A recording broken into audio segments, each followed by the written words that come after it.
you guys doing today? Okay, it's bright up here. Can't see you. How you guys doing today? How are you guys doing today? Okay, come on. Give me some energy. Give me some love. Give yourself some love. Stand up. Everybody stand up. Every single one of you stand up and act like your future depends on the energy that you can channel through yourself right now. So big energy, everyone. I can barely see you, so I want to see hey, people in the back. Stand up. I'm looking at that guy right there. Come on. Okay, now channel it.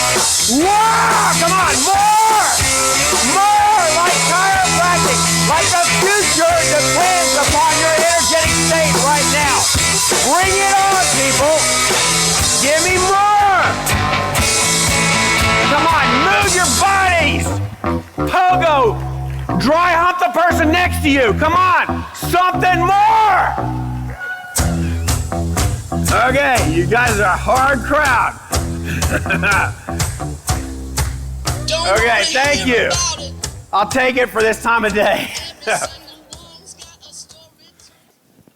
All right. Success equals freedom.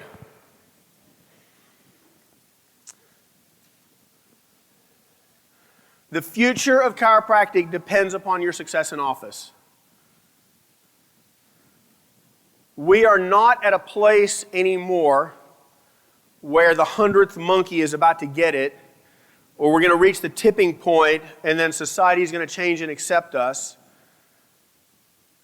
I don't mean to be the bearer of bad news, but we're in a bubble here, we're in a protective bubble here, and the outside world, big pharma, our chiro opponents are organized. Well, it's not necessarily the same groups, although they do work together occasionally. But one of them has huge amounts of money, and the other one hates us with the greatest vitriol and thinks we're holding the profession back. And they are organized and they are hardworking. And the future of our profession depends upon our ability to attract students to our schools and to bring the students into our way of being. And the way that becomes attractive is through our success and the fun that we have and the freedom that we have in our practices. So this is the first time I've ever worked with PowerPoint. I usually work with this. This is my crutch that's here right now. So bear with me if this is funky. Okay, this is where I started. It was actually 25 years ago this weekend. Graduated from Parker, thank you. My wife, who's here somewhere, my two kids are here somewhere as well. I don't know where. Where are you? Anyway, I can't see anything. 25 years ago, and we decided that we decided about a year prior to that we didn't want to live in the States anymore. So there I were, Dallas, Texas. Thought, okay, we're moving to Spain. So it gives you an idea. It's there. We live on an island in the middle of the Mediterranean called Mallorca. It's absolutely beautiful place. That's our local shopping mall. No, that's mafia-run properties, okay? This is close to our house. This is our house.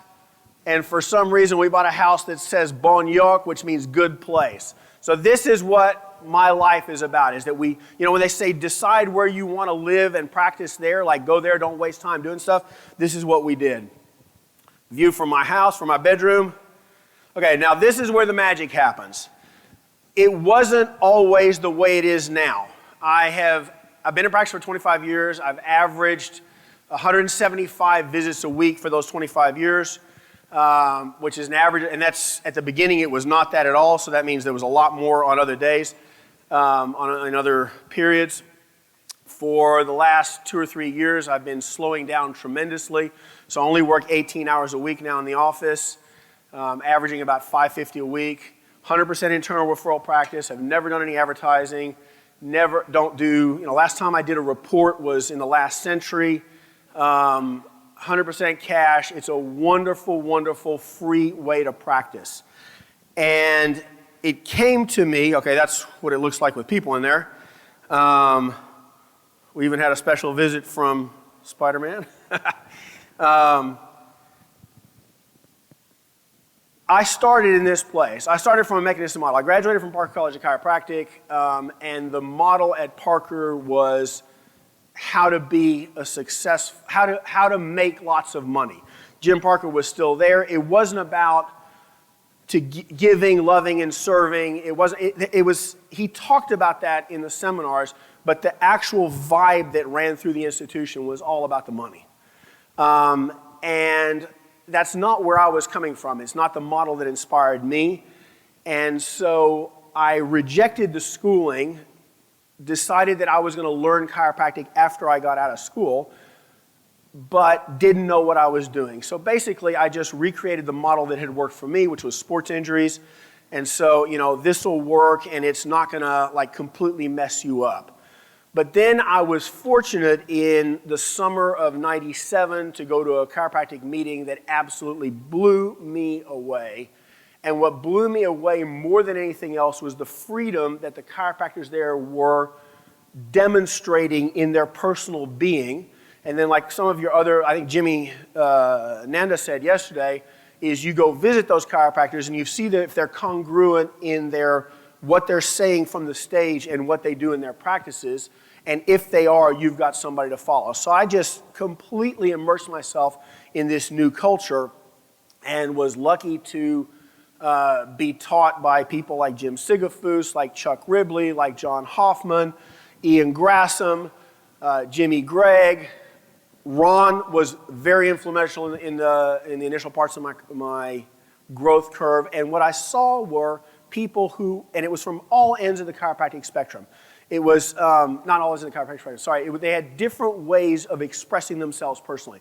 So you got your crunchy granola, dreadlock, Birkenstock wearing network guy on the one hand, and you've got your born-again Christian, gun-toting, at that time Reagan psycho or George Bush psycho, on the other hand, and you've got these people, but they're all professing a love for the same thing and saying that they got there in the same way, which was completely immersing themselves in the principles of our profession. And so for me, very rapidly I had another pivotal experience that I'll tell you about in a second, but for me it really became BJs Utopia. It's chiropractic today for a better world tomorrow. It was reconnecting the physical with the spiritual, and that's what the chiropractic adjustment was all about, and that's the way I wanted to practice and practice. And so very soon after that, I heard Jim Sigafus and Lena's here talking about on stage, and Stu Bittman talking about on stage about the Panama Mission. And so in '97, I went to Panama, and we were, January '98, and we were a group of 80 plus chiropractors, adjusted 290,000 people over the course of either 5 days, I think it was. It was absolute insanity, and it was seated cervical. On the second or third day, I'm there in this place, and there were 4 chiropractors. We walk into this stadium, which is Gimnasio Roberto Durán, which is like a basketball court stadium, and we walk into this stadium, and there are 2,000 people there waiting for us who stand up and give us give us a standing ovation when we walk in. And it's like, damn, this is good, right? And it's like a million miles removed from my chiropractic reality at that point. And so we're working, and I'm adjusting people, and we're all doing seated cervicals, and this woman comes up, and she's got this cushion, and on this cushion there's what appears to be a dead baby. And she's pushing her baby onto me, and I'm like, what's this? And she says, my baby has been paralyzed since birth. Baby's 9 months old now. At 7 months, they sent us home so that the baby could die at home with dignity. Here's my baby. And it's like, I've done sports chiropractic. I've done at least chiropractic won't hurt you. So that's, you lose nothing by trying this out, and it may make your body work a little bit better. I haven't done babies, and I certainly haven't done paralyzed babies, and I certainly haven't done paralyzed babies with 2,000 people watching me, okay? And I'm freaking out. I'm like a complete, fog, mind blank, and I'm like, inside, right? And the voice comes through, and the voice says, touch the baby's back, find the, okay? And we can go on and on and on. How many of you adjusted someone and they've come out of a coma? Okay, raise your hands. Okay? So listen, you look around, and I can't see anything because these lights are so bright, but we've had numbers of people raise their hands over and over and over again. They are never going to accept our anecdotal evidence. They're not going to. They don't care. It's not good business for them. We're a million miles away, and this is not a put down. Heidi's work is brilliant.